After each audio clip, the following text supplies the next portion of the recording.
The music industry is an amazing place with a lot of temptation. With people promising fake views, streams, follows, and connections, it's a tricky industry to navigate on your own. If you're wondering what to watch out for, or how to identify red flags so you don't waste thousands of dollars so you can make the best decision for your career, then keep watching. Because today, we're talking scams in the music industry. I'll even be sharing some of my personal experiences with them as well. Let's blast off and get started.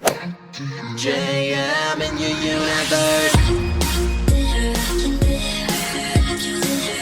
Konnichiwa friends, I'm Jonathan Miller and welcome back to Jonathan Miller Music, helping you become a better indie artist. I make futuristic and outer space inspired dance pop music, and every Wednesday on this channel I'm helping others take their music to level 2. If that sounds good, consider subscribing and ringing the notification bell. If not, look, I'm trying to keep you safe and not lose tons of money like I did. So I'm just asking for a simple button click, or 2, or however many clicks YouTube has made it now. Yeah, shade. Think about that. Alright, so the music industry can be a very me-centric industry, where everyone's trying to get ahead of everyone else, and it can feel pretty competitive. So, naturally, you'll see plenty of get-rich-quick schemes, or companies that promise real views, or real streams for your music, and some of them look super legit, which can make it even harder. So I'm gonna share some of my personal experiences with people and companies that I was used by, or what my takeaways are from certain experiences, and how they can help you and keep you safe and keep your money in your pocket. I want this channel to be a community of artists that support one another, so please remember that these are just my experiences, and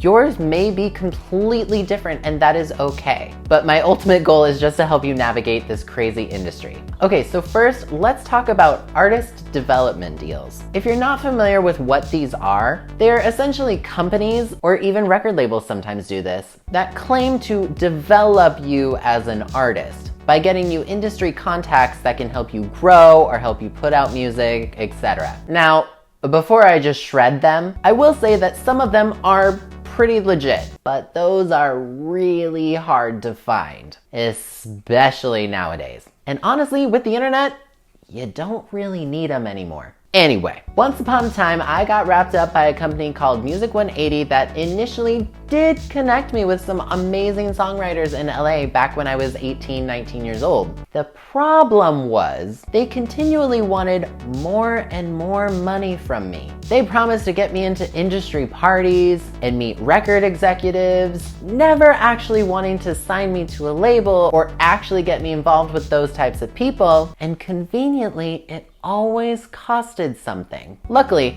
I had a smart mother who never let me sign anything without reviewing it very carefully. And with as shady as that experience was, some good did come out of it. I had great experiences with some co-writers down in LA and wrote some awesome songs together. And through one of those songwriters, I eventually met the producer of my album, The Space Between, but I got very lucky. Many artists with artist development deals don't have that type of happy ending. By the time I had been introduced to my producer, we'd already invested thousands and thousands of dollars before my mom just said, nope, we're out. So here are my takeaways for you. Nowadays, you don't need an artist development deal. You can do this on your own. If that label or company is not gonna sign you outright, you could get locked into a contract for God knows how long. And you may end up not even owning anything you create. Or you'll get screwed out of publishing royalties because you're young and don't know any better. Oops. You can market yourself. It takes a bit more effort, sure, but it's not gonna cost you as much, and you're not gonna be locked into doing things that you don't like or go against your moral standards. So my advice to you, research the company extensively before you ever sign anything. Do your due diligence and get a lawyer too, because empty promises lead to empty dreams. Be cautious. The next scam you're likely to come across are companies that promise real views or real followers for your music. I'm gonna be real with you. 9 times out of 10, these companies are BS. They're not real, they just want your money. The people that listen to your music anyway, or follow you, are more than likely people who don't even like your type of music. They're just doing it because it's a job. Or they're a bunch of fake accounts that don't even engage with your content. And if they are real, they'll probably just end up unfollowing you anyway because they don't really care about you in any sort of way. We all want millions of followers, but a smaller, more engaging fan base of people that love your music and love you will yield you much more money and profit in the long run than a big number on your social media that means nothing.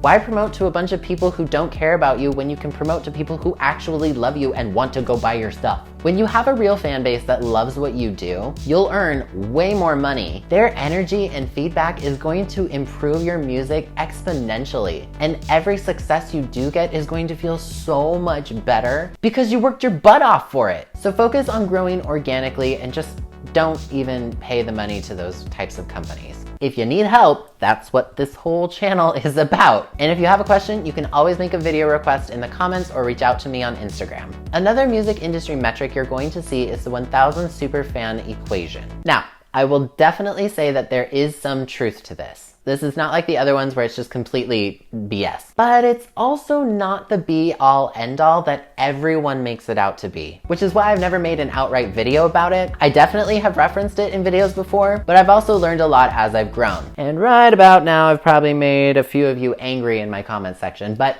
hear me out. First of all, if you're not sure what this metric is, it's this idea by Kevin Kelly that to be a successful artist in the music industry, you only need 1,000 super fans that are willing to spend about $100 on you per year. Do the math and you'll end up with about $100,000, which is a very substantial income for an independent artist. That's a very brief and boiled down version of it, but if you want more information, there's plenty of it on the internet for you to look it up. And like I said, there is some truth to that, absolutely. I'm not gonna deny that, which is probably why you've seen tons of videos and articles about it. But here's my issue with it. Do you know how hard it is, even from the most loving fan base, to get people to spend money on you as an artist? Even if you're offering the most amazing products and merchandise and music. Honey, it's 2020 at the time of this recording, and we're all poor. Like, streaming is a great way to earn a passive income for artists, but it also takes hundreds of thousands of plays to get that kind of cash. And not everyone is privileged enough to have that, and it's important to acknowledge that. Is it possible to get that?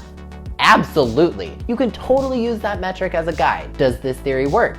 Yes. If you want to keep 1K superfans as your goal, by all means do it. But don't let it be your everything so it cuts you off from other opportunities. You should value any type of money that comes in because that puts you ahead of so many other artists out there. And focus on improving the quality of your content, your music, your videos, whatever it is you're doing. Always strive to do better. Just don't obsess over the numbers is all I'm saying. Okay, the last thing I want to touch on today is just contracts in general in the music industry. Read everything carefully. Yeah, you got time to read all the fine print. You never know what wording is being put into a contract because companies, even record labels, big and small, can put in there some addendum stating that they have full say over when your music is released, if it even gets released at all, who owns the master recordings of your music, if they have access or total coverage over all of your social media. Yeah.